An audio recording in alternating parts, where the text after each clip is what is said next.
Jesus made 12 specific prophecies. Every single one came true. Here they are. When we think about prophecy, we often focus on the Old Testament predictions about Jesus.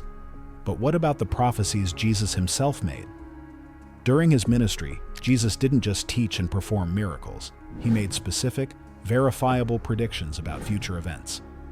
Some happened within days, others unfolded over decades. And remarkably, every single one came to pass exactly as he said it would. Today, we're examining 12 prophecies Jesus made that were documented by eyewitnesses and confirmed by historical evidence. These aren't vague predictions open to interpretation. They're specific declarations about people, places, and events that can be tested against the historical record. Let's dive in. Prophecy number 1, his own resurrection. The most audacious prophecy Jesus ever made was about his own death and resurrection. He told his disciples repeatedly, "The Son of Man will be delivered over to the chief priests and the teachers of the law. They will condemn him to death and will hand him over to the Gentiles, who will mock him and spit on him, flog him and kill him. 3 days later, he will rise." The specificity is stunning, not just that he would die, but how. Betrayal, religious condemnation, handed to Gentiles, mocked, flogged, killed. And then the impossible part, rising on the 3rd day.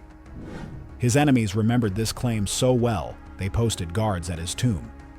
Yet on the 3rd day, the tomb was empty, and over 500 people reported seeing him alive. Prophecy number 2, Peter's denial. At the Last Supper, Jesus turned to Peter and said, "Truly I tell you, this very night before the rooster crows, you will disown me 3 times." Peter protested vehemently. He would never betray Jesus, even if it meant death. Hours later, as Jesus stood trial, Peter sat by a fire in the courtyard. 3 times people identified him as a follower of Jesus. 3 times Peter denied it. And just as Jesus predicted, a rooster crowed. Peter remembered the words and wept bitterly. The prophecy was fulfilled in exact detail within 12 hours. Prophecy number 3, Judas' betrayal. Jesus knew from the beginning who would betray him. At the Last Supper, he announced, "One of you will betray me, one who is eating with me." When Judas left to meet the chief priests, Jesus said, "What you are about to do quickly." He even prophesied the method, "The one I kiss is the man. Arrest him." That very night, Judas arrived in Gethsemane with armed guards and identified Jesus with a kiss, exactly as foretold. Prophecy number 4, the disciples would scatter. On the night of his arrest, Jesus warned his disciples, "You will all fall away, for it is written, 'I will strike the shepherd, and the sheep will be scattered.'" Despite their protests of loyalty, when the soldiers came to arrest Jesus, the disciples fled into the night. Peter, who had boasted he would die for Jesus, was among them. The prophecy was fulfilled within hours. Prophecy number 5, the destruction of the temple. As Jesus left the temple in Jerusalem, his disciples marveled at the magnificent buildings. Jesus responded with a shocking prediction. "Truly I tell you, not one stone here will be left on another. Everyone will be thrown down." In AD 70, just 40 years later, Roman armies under Titus besieged Jerusalem. They demolished the temple so thoroughly that historians record how soldiers pried apart the stones to extract gold that had melted between them during the fire. Jesus' prophecy was fulfilled with devastating precision. Prophecy number 6, persecution of his followers. Jesus warned his disciples about their future. "They will deliver you up to councils, and you will be beaten in synagogues, and you will stand before governors and kings for my sake." He told them they would be hated by all nations because of his name. The book of Acts and early church history confirm this prophecy in vivid detail. The disciples were beaten, imprisoned, and brought before rulers. Stephen was stoned. James was executed by Herod. Peter and Paul appeared before governors and kings. Every apostle except John died as a martyr. Prophecy number 7, the gospel would spread to all nations. Before his ascension, Jesus declared, "This gospel of the kingdom will be preached in the whole world as a testimony to all nations." At the time, his followers numbered around 120 people in a small corner of the Roman Empire. Yet within 3 centuries, Christianity had spread across Europe, North Africa, and Asia. Today, the gospel has reached every nation on earth, translated into thousands of languages. A movement that started with a handful of frightened disciples has become the world's largest religion. Prophecy number 8. Peter's martyrdom. Jesus prophesied the specific manner of Peter's death. He told him, "When you are old, you will stretch out your hands, and someone else will dress you and lead you where you do not want to go." The Gospel of John notes this, indicated the kind of death by which Peter would glorify God. Early church historians record that Peter was indeed crucified in Rome during Nero's persecution, requesting to be crucified upside down because he felt unworthy to die in the same manner as Jesus. The stretching out of hands is understood to refer to crucifixion. Prophecy number 9. Jerusalem surrounded by armies. Jesus gave his disciples a specific sign to watch for.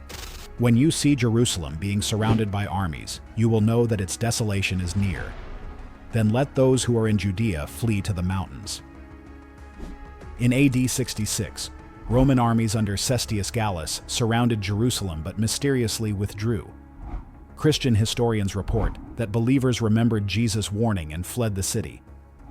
When Titus returned in AD 70 to complete the siege, those who had stayed perished in one of history's most brutal sieges. Those who heeded the prophecy survived. Prophecy number 10. False messiahs would come. Jesus warned, "Many will come in my name, claiming, 'I am the Messiah,' and will deceive many." Historical records document numerous messianic claimants in the 1st century alone. Simon Bar-Giora led a revolt claiming divine authority.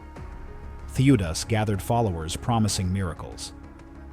In the centuries since, countless others have made similar claims. Jesus' warning proved prescient. Prophecy number 11. His words would never pass away. Jesus made an extraordinary claim. "Heaven and earth will pass away, but my words will never pass away." For 2,000 years, empires have risen and fallen. Books have been written and forgotten.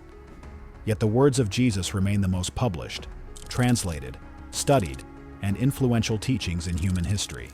The Bible is the best-selling book every single year, and Jesus' teachings continue to shape billions of lives.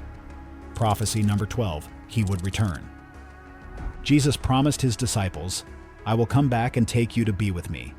He described signs that would precede his return and warned his followers to remain watchful. This prophecy remains unfulfilled, for now. But given the perfect accuracy of every other prophecy Jesus made, Christians through the centuries have maintained confident expectation of his return. It's the one prophecy still awaiting its moment in history. Conclusion: 12 prophecies. Some fulfilled within hours, others within decades, still others over centuries. The mathematical probability of anyone accurately predicting even a handful of specific future events is astronomical. Yet, Jesus didn't make vague predictions that could be interpreted multiple ways. He made concrete statements about betrayal, death, resurrection, persecution, the destruction of a magnificent temple, and the spread of a message that would outlast empires. The fulfilled prophecies of Jesus stand as powerful evidence that his claims about himself weren't the delusions of a charismatic teacher. They were the declarations of someone who knew the future because he stood outside of time itself. Someone who could predict his own death and resurrection because he had authority over life itself. Every prophecy fulfilled builds the case. Jesus was exactly who he claimed to be.